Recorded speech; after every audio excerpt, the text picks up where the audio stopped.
الحمد لله رب العالمين والصلاة والسلام على رسوله محمد وعلى آله وأصحابه أجمعين. أعوذ بالله من الشيطان الرجيم. بسم الله الرحمن الرحيم. ادع إلى سبيل ربك بالحكمة والموعظة الحسنة وجادلهم بالتي هي أحسن. صدق الله العظيم. وعن أبي سعيد الخدري رضي الله تعالى عنه قال قال رسول الله صلى الله عليه وسلم إن الناس لكم تبع وإن رجالا يأتونكم من أقطار الأرض يتفقهون في الدين فإذا أتوكم فاستوصوهم بهم خيرا. رواہ الترمذی. برادران ملت اسلامیہ اور ہماری عزیز دینی بہنوں، السلام علیکم ورحمۃ اللہ. آج آپ کے سامنے دعوت کے سلسلے کی دوسری کڑی ہم پیش کر رہے ہیں. اس سے قبل ہم آپ کو بتا چکے ہیں کہ دعوت دین کیوں ضروری ہے. دین کی دعوت دینا مسلمانوں کے لیے کیوں ضروری ہے. آج ہم آپ کو بتائیں گے کہ دین کی دعوت کے لیے ہماری کیا ذمہ داریاں ہیں اور اس کا طریقہ کار کیا ہے. اللہ کریم نے قرآن کریم میں ہمیں بتایا ہے اپنے رب کے راستے کی طرف حکمت اور موعظت حسنہ کے ساتھ بلاؤ اور ان سے گفتگو کرو تو اس طریقے سے کرو جو سب سے حسین اور خوبصورت ہو. محترم، داعی جو دین کی دعوت کا کام کرتا ہے اس کے لیے لازم ہے کہ وہ اپنے حالات سے اور اپنی قوم کے حالات سے پوری طرح سے واقف ہو اور یہ جانتا ہو کہ جس کو وہ دعوت دین دے رہا ہے اس کے سوچنے سمجھنے کی صلاحیتیں کتنی ہیں، اس کی خواہشات کیا ہیں، اس کی کمزوریاں کیا ہیں.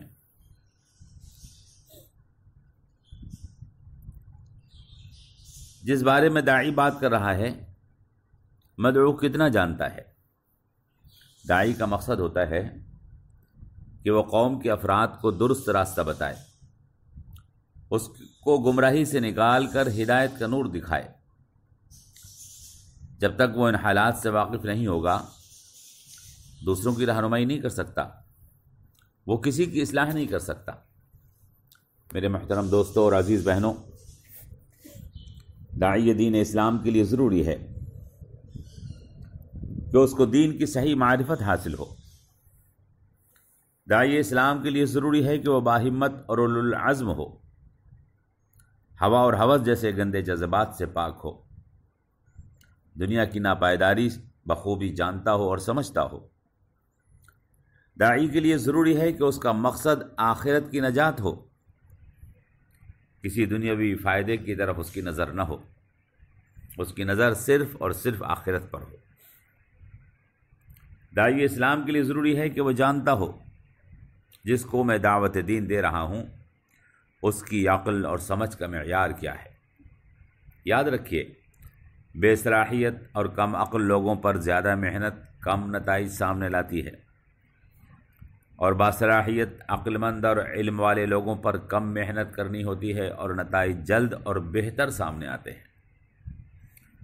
داعی کو ہر وقت یہ بات ذہن میں رکھنی ضروری ہے کہ اگر کوئی شخص داعی کی بات کو قبول نہیں کر رہا تو اس کا مطلب ہرگز یہ نہیں ہے کہ بات غلط ہے یا اس نے صحیح طریقے کے ساتھ بات پیش نہیں کی ہے، بلکہ اس کا مطلب صرف یہ ہے کہ جس کو دعوت دی جا رہی ہے اس کے پاس یا تو علم کم ہے یا عقل کی صلاحیت کم ہے یا پھر وہ تعصب کا شکار ہے یا پھر کوئی اور عارض موجود ہے جس کی وجہ سے وہ بات ماننے سے انکار کر رہا ہے.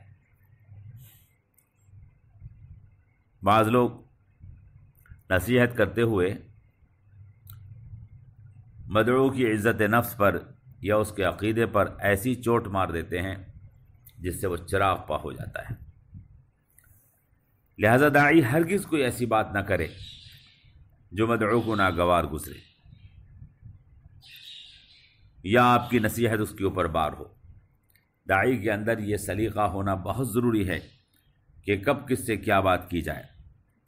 جس کو بات کرنے کا سلیقہ نہیں اور جو موقع اور محل کو پہچاننے کی صلاحیت اپنے اندر نہیں رکھتا اس کو داعی اسلام بننے کا حق نہیں ہے. آدمی پہلے بات کرنے کا سلیقہ پیدا کرے، پھر اس مبارک منصب پر فائز ہو۔ بعض لوگ شوق دعوت میں وہ سب کچھ کہہ بیٹھتے ہیں جس کی وجہ سے مدعو پر دعوت کا اثر ختم ہو جاتا ہے۔ اللہ نے فرمایا ادعو الی سبیل ربک بالحکمت والموعظۃ الحسنۃ وجادلھم باللتی ہی احسن۔ اس کا مقصد یہی ہے کہ پروردگار کے راستے کی طرف بڑی حکمت، اچھی نصیحت کے ساتھ بلایا جاتا ہے، اور ان سے اگر کوئی مباحثہ اور دلیل بھی کرنی ہوتی ہے تو وہ بھی بڑے پیارے انداز میں کرنی ہوتی ہے۔ میرے محترم، یاد رکھیے داعی کے اندر صبر اور قوت برداشت کا ہونا بے پناہ ضروری ہے۔ داعی کو اپنے مقصد سے، اپنے مقصد سے اتنا تعلق اور اتنا مضبوط تعلق رکھنا ہوتا ہے کہ حالات کے بدلنے سے یا مدعو کے ناراض غصہ ہونے سے اس پر کوئی اثر نہیں ہوتا۔ داعی اسلام پارس کے اس پتھر سے بھی زیادہ قیمتی ہوتا ہے جس کی ملامست سے پتھر سونا بن جاتا ہے۔ داعی اسلام پارس کے اس پتھر سے بھی زیادہ قیمتی ہوتا ہے جس کی ملامست سے پتھر سونا بن جاتا ہے۔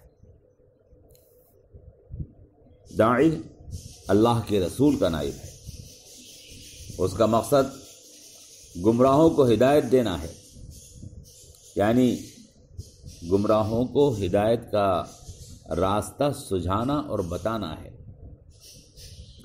یہ کام اندھوں کو بینائی دینے سے اور احمقوں کو عقل مند بنانے سے بھی زیادہ اہم اور مشکل ہے۔ داعی اسلام گمراہ لوگوں کو ہدایت کا راستہ صرف دکھاتا ہے۔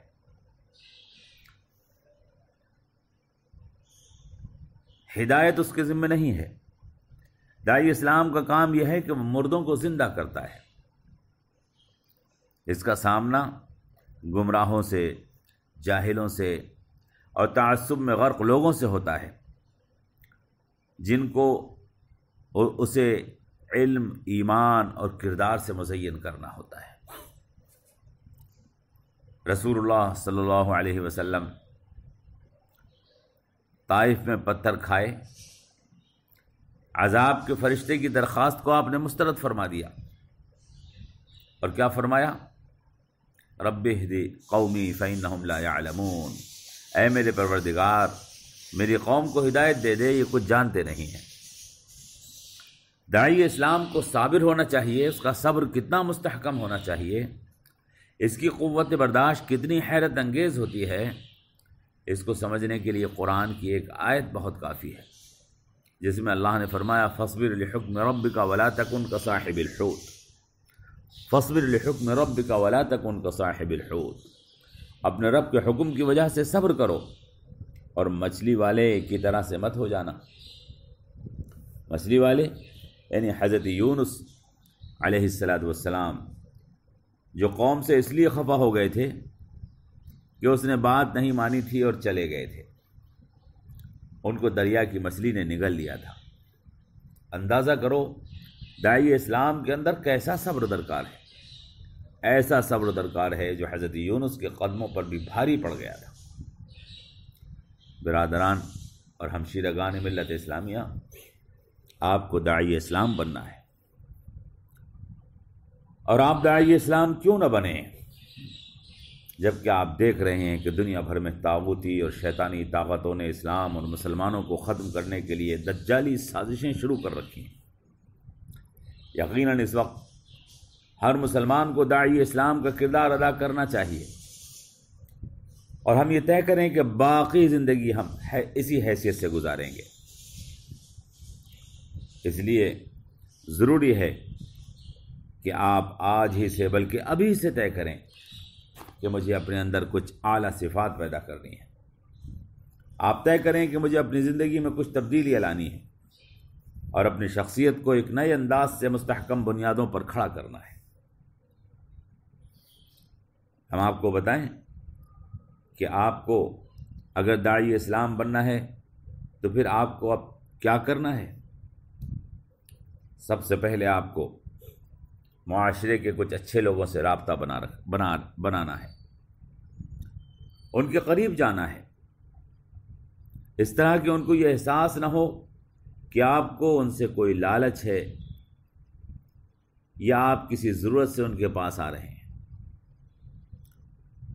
پھر ان لوگوں کے مزاجوں کو سمجھنا ہے۔ یاد رکھیں، کسی سے قربت اور تعلق مضبوط کرنے کا طریقہ یہ ہے کہ وہ سامنے ہو تو آپ اس کی عزت کریں، اور اگر سامنے نہ ہو تو خیر خواہی اور خبرگیری کریں۔ خیر خواہی اور بے مطلب خبرگیری لوگوں کے ساتھ قربت کا ذریعہ بنتی ہے، اور عیب چینی اور لوگوں پر اعتراض تعلقات میں دوری اور کمی پیدا کرتی ہے۔ وہ شخص جو یہ سمجھتا ہے کہ آپ اس کے خیر خواہ ہیں، کل جب آپ اس کو نصیحت کریں گے تو نصیحت کو توجہ سے سنے گا، بمقابل اس شخص کے جس پر آپ نے کبھی اعتراض کیا ہے یا عیب چینی کی ہے، کہ آپ اس کو نصیحت کریں گے تو آپ کی بات پر توجہ نہیں دے گا۔ میرے محترم احباب، نصیحت کرنے کا مؤثر طریقہ وہ ہے جو سنت سے ثابت ہے۔ جناب رسول اکرم صلی اللہ تعالی علیہ وسلم کا طریقہ نصیحت کرنے کا کیا تھا؟ کبھی نصیحت براہ راست نہ کی جائے، نصیحت ہمیشہ ایسے کی جائے کہ مدعو کو یہ احساس تک نہ ہو کہ نشانہ اس پر سادھا جا رہا ہے۔ قرآن کریم ہم پڑھتے ہیں، قرآن کریم نے توحید کی تعلیم مشرکوں کے سامنے پیش کی ہے، مگر بتوں کو برا کہنے سے منع فرمایا ہے۔ لہذا پورے قرآن میں بت پرستی کے خلاف دلیلیں موجود ہیں، لیکن بتوں پر کہیں پر بھی نشانہ نہیں سادھا گیا ہے۔ مشرکوں کے سامنے کائنات پیش کر کے اسرار کائنات پر غور کرنے کی دعوت دی گئی ہے، اور اکثر جگہوں پر تو گفتگو ایسے کی گئی ہے جیسے شرک کا ذکر درمیان میں آ گیا ہو۔ حتیٰ کہ ہم دیکھتے ہیں کہ کئی موقعوں پر مفسرین کو ربط کلام تلاش کرنے میں محنت کرنی پڑی ہے۔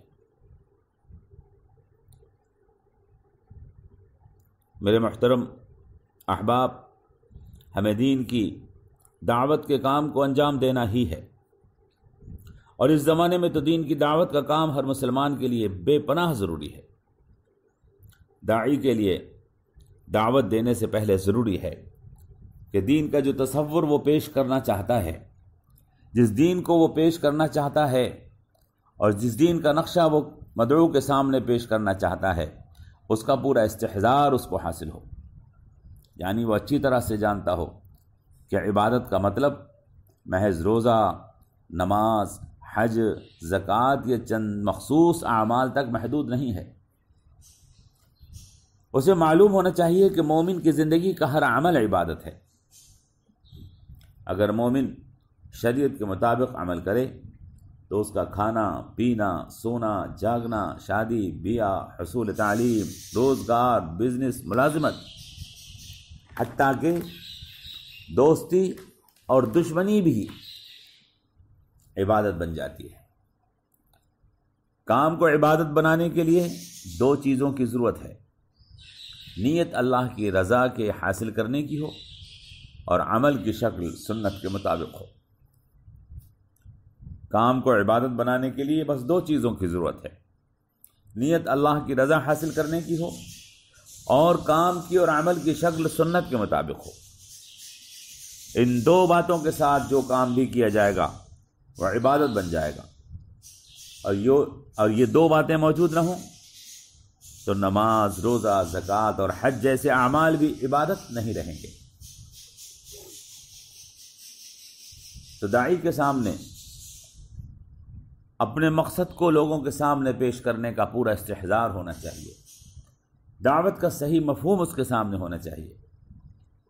ایک اور بات داعی کو دعوت دینے سے پہلے اچھی طرح سے سمجھ لینی چاہیے اور یہ بہت اہم ہے کہ دین میں بحیثیت ہماری ذمہ داریوں کا دائرہ بہت وسیع ہے۔ دین میں بحیثیت مسلمان ہماری ذمہ داریوں کا دائرہ بہت وسیع ہے۔ اسلام کا پیروکار بننے کے لیے ضروری ہے کہ آدمی تمام ذمہ داریوں کو پورا کرے۔ ایک دو عبادتیں کر لینے سے مسلمان ہونے کی ذمہ داری پوری نہیں ہوتی ہے۔ ہم نے اگر دین کو قبول کیا ہے تو ادخلوا فی السلم کافہ کے مطابق پورے دین میں داخل ہونا ہوگا، تبھی اس دین کے فوائد ہمیں حاصل ہوں گے۔ اس سلسلے میں ایک بڑی اہم بات ہے جس کا سمجھ لینا داعی دین کے لیے بے پناہ ضروری اور لازمی ہے۔ وہ کیا؟ وہ یہ کہ اسلام بندے کا انفرادی معاملہ نہیں ہے، بلکہ اسلام معاشرے میں اللہ کے احکامات کے نافذ کرنے کے لیے مسلمانوں کی اجتماعی جد و جہد کا نام ہے۔ نماز بھی اگر ہم پڑھتے ہیں تو اسی لیے پڑھتے ہیں تاکہ اللہ کا دین اس زمین کے اوپر نافذ ہو جائے۔ تیرے دین کی سرفرازی میری زندگی کا مقصد، میری زندگی کا مقصد تیرے دین کی سرفرازی، میں اسی لیے مسلمان، میں اسی لیے نمازی۔ اسلام معاشرے میں اللہ کے احکامات نافذ کرنے کا اجتماعی عمل ہے، جس کی دلیل بنی اسرائیل کے ایک عالم کے بارے میں حضور اکرم صلی اللہ تعالی علیہ وسلم کا وہ ارشاد ہے، جس میں آپ نے بتایا کہ دعوت کے کام سے غافل، ہر وقت عبادت میں مشغول رہنے والا وہ عالم اللہ کے عذاب کا شکار بنا کہ گمراہ قوم کے ساتھ اس کو بھی ہلاک کر دیا گیا، کیونکہ وہ دعوت اور تبلیغ کے کام سے رکا ہوا تھا۔ اس سے معلوم ہوا کہ اسلام ایک اجتماعی معاملہ ہے جو پورے سماج پر حاوی ہے۔ میں تنہا اللہ کی عبادت کر کے نجات حاصل نہیں کر سکتا۔ نماز کی جماعت کی صفیں، حج میں پورے عالم کا اکٹھا ایک جگہ ہونا، روزوں میں خاص مہینے کا اختصاص، زکوٰۃ مالداروں سے لے کر غریبوں کو دیا جانا، ایسے دسیوں اعمال ہیں جو شریعت کا حکام ہونے کے ساتھ تنہا ادا نہیں کیے جا سکتے۔ اسی لیے تو الیوم اکملت لکم دینکم کی آیت فتح مکہ کے بعد نازل ہوئی، تاکہ معلوم ہو کہ حکومت کا قیام دین کا ایسا حصہ ہے جس سے دین کو کمال حاصل ہوتا ہے اور جس کے بغیر دین مکمل نہیں ہو سکتا۔ جو شخص 5 وقت نماز پڑھ کر سمجھ رہا ہے کہ اس نے دین کا حق ادا کر دیا، وہ سخت دھوکے میں ہے۔ دین صرف ایمان اور ارکان دین کا نام نہیں، بلکہ اس میں دعوت و تبلیغ اور اسلامی حکومت کا قیام بھی شامل ہے، جس کے لیے انتہائی کوشش اور جان و مال کی قربانی بھی لازم ہے۔ اسی جد و جہد کا نام جہاد ہے۔ اللہ کے رسول صلی اللہ تعالی علیہ وسلم نے ارشاد فرمایا، من سأل اللہ الشہادۃ بصدق بلغہ اللہ منازل الشہداء وإن مات علی فراشہ۔ مسلم کی روایت ہے، یعنی جو شخص اللہ کے دین کی سربلندی کی کوشش میں موت کا طلبگار ہوتا ہے، جو شخص اللہ کے دین کی سربلندی کی کوشش میں موت کا طلبگار ہوتا ہے تو اللہ اس کو شہداء کے درجے میں پہنچا دیتا ہے، اگرچہ وہ اپنے بستر پر مر رہا ہو۔ اس سلسلے میں آپ کو اتنا حساس اور مسلمانوں کا خیر خواہ ہونا ضروری ہے کہ پوری دنیا میں کسی بھی مقام پر اگر مسلمان کے ساتھ کوئی ظلم یا زیادتی ہو رہی ہے تو آپ کی روح تڑپ جانی چاہیے۔ نبی کریم صلی اللہ علیہ وسلم نے مسلمانوں کو ایک جسم کی طرح قرار دیا ہے۔ اگر پاؤں میں کانٹا چبھتا ہے تو دل اس تکلیف کو محسوس کرتا ہے۔ دین یا اسلام فرد کا ذاتی معاملہ نہیں ہے، بلکہ یہ جماعت اور اجتماعیت کا معاملہ ہے۔ اسلام کے مفادات اور مصالح اجتماعی ہیں۔ اگر مسلمانوں میں قومی، علاقائی یا ملکی مفادات پیدا کر دیے جائیں گے اگر مسلمانوں میں قومی، علاقائی یا ملکی مفادات پیدا کر دیے جائیں گے جیسا کہ آج کوششیں کی جا رہی ہیں، تو یاد رکھیے کہ ہمارا ایمان بھی کفر میں تبدیل ہو جائے گا۔ اگر مسلمانوں میں قومی، علاقائی یا ملکی مفادات پیدا کر دیے جائیں گے جیسا کہ آج کوششیں کی جا رہی ہیں، تو یاد رکھیے ہمارا ایمان بھی کفر میں تبدیل ہو جائے گا۔ ہم خود کو مومن کہیں گے لیکن ہم مومن باقی نہیں رہیں گے، جیسا کہ یہود و نصارہ ہوئے۔ مسلمانوں کی اجتماعی مفادات اور مصالح کا معاملہ اس قدر اہم ہے کہ داعی کو اس موضوع کو مسلمانوں کے اجتماعی مفادات اور اجتماعی مصالح کا معاملہ اس قدر اہم ہے کہ داعی اسلام کو اس موضوع کو ہر وقت زندہ رکھنا ضروری ہے۔ اس موضوع سے تھوڑی سی دیر کی غفلت اتنا بڑا نقصان پیدا کر دے گی جس کا ازالہ صدیوں تک ممکن نہیں۔ جب سے مسلمانوں کے درمیان عربوں اور ترکوں میں تقسیم ہوئی ہے، خلافت اسلامیہ کا قیام ناممکن ہو گیا ہے۔ آج ملکی اور قومی مفادات کی جنگ نے انسانی اور دینی مفادات کا جنازہ نکال دیا ہے۔ آج ملکی اور قومی مفادات کی جنگ نے انسانی اور دینی اور اسلامی مفادات کا جنازہ نکال دیا ہے۔ اور پہلے جو جنگ حق اور باطل کے درمیان ہوتی تھی، سچ اور جھوٹ کے درمیان ہوتی تھی، اب سینکڑوں ملکوں اور قوموں کے مفادات کا ٹکراؤ بن گئی ہے۔ میرے محترم احباب درس، جو باتیں آپ سے عرض کی جا رہی ہیں وہ نہایت اہم ہیں۔ ایک مسئلہ اور بھی ہے جو اتنا اہم ہے کہ اس کو نہیں چھوڑا جا سکتا، اور وہ یہ ہے کہ جب ہم کہتے ہیں کہ جماعت اور اجتماعیت کے ساتھ کام کرو تو ہمارے ذہنوں میں فوراً ایک سوال سر ابھرتا ہے کہ مسلمانوں میں سینکڑوں جماعتیں ہیں، آخر دعوت کا کام کس کے ساتھ مل کر کیا جائے؟ انفرادی دعوت کے ساتھ یہ سوال نہیں ہے، لیکن فرد جب جماعت کے ساتھ مل کر کام کرتا ہے تو اس کو کس جماعت یا کس گروہ کے ساتھ جانا ہوگا؟ آج ہر جماعت خود کو حق پر ثابت کرتی ہے، جس کی وجہ سے طے کرنا مشکل ہے کہ حق پر کون ہے۔ میرے محترم بزرگوں، یہ سوال یقیناً بہت اہم اور نازک ہے، جس کا فیصلہ بھی کافی مشکل ہے، بالخصوص عام مسلمانوں کے لیے جو ابھی تصور دین سے ہی ناواقف ہے کہ کون سی جماعت کے ساتھ ہم کام کریں۔ لہذا اس بارے میں جلد بازی سے فیصلہ نہ کریں۔ اگر ایک مرتبہ غلط جماعت کا انتخاب کر لیا تو پھر اس کے چنگل سے باہر نکلنا مشکل ہو جائے گا۔ جماعت کی مثال ایک جال کی سی ہے جس میں پرندہ قید ہو جاتا ہے۔ اگر ہم غلط جال میں پھنس گئے تو زندگی بھر اسی میں رہنے کی مصیبت ہے۔ جلدی میں غلط فیصلہ لینے سے بہتر ہے کہ کچھ تاخیر سے صحیح فیصلہ لیا جائے۔ لیکن یہاں ایک بات جان لینا بہت ضروری ہے کہ سب سے بہتر طریقہ وہ ہے جو رسول اللہ صلی اللہ علیہ وسلم اور صحابہ کا طریقہ ہے، اور خود حدیث پاک میں اللہ کے رسول نے اس بات کو ارشاد فرمایا ہے کہ خیر الہدی ہدی محمد صلی اللہ تعالی علیہ وسلم ما انا علیہ باصحابی، حضور نے ارشاد فرمایا۔ وہ سیرت جس کو محدثین نے محفوظ کر دیا ہے وہ ہمارے پاس موجود ہے۔ حضور اکرم صلی اللہ تعالی علیہ وسلم کی وہ سیرت ہمارا سب سے قیمتی سرمایہ ہے۔ موٹے طور پر ہم دیکھتے ہیں، آپ کی سیرت کو جب ہم پڑھتے ہیں تو ہمارے سامنے ایک نقشہ آتا ہے۔